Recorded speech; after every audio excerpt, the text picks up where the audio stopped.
We are so close to the end of 1 Corinthians. We've spent the summer walking through. In chapter 13, for so many people, just feels like the completion. It could stand alone. In fact, it does stand alone for a lot of people. Maybe you used it at your wedding, or you've been to multiple weddings where 1 Corinthians 13 was read.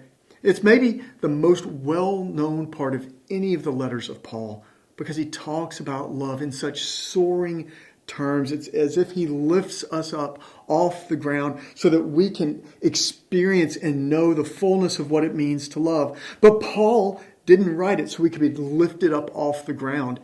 He wrote it so we could live in the difficult places of life. He wrote the 13th chapter to a group of people who were angry with each other, who were frustrated with each other, who were yelling at each other, who were ignoring each other. And he wrote it to say, love, the love we're called to, this better way. It's not rude or irritable or resentful. It doesn't insist on its own way. When Paul talks about love, he's not talking about an emotion. He's not talking about a fuzzy, warm feeling.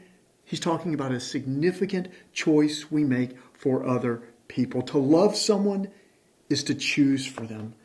To love someone is to choose for them when we have other choices. To love someone is to choose for them even when we don't feel like it.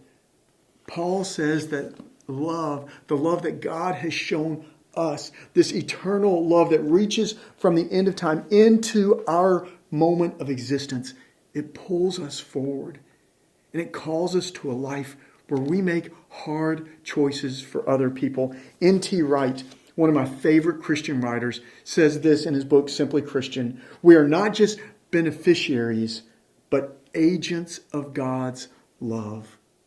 So maybe right now where you are, ask yourself the question, why is it so difficult to love someone else? What is it that's holding me back? Or maybe ask yourself this, how are my actions expressing or failing to express the sacrificial love of Jesus for others? This becomes the heart of the whole book, dealing with conflicts and divisions. This coming Sunday, we're going to hear the capstone scripture in 1 Corinthians 15 about the resurrection, about new life out of death. And what a great way to end this entire book, thinking about new life that can happen even out of the dead places of brokenness with others.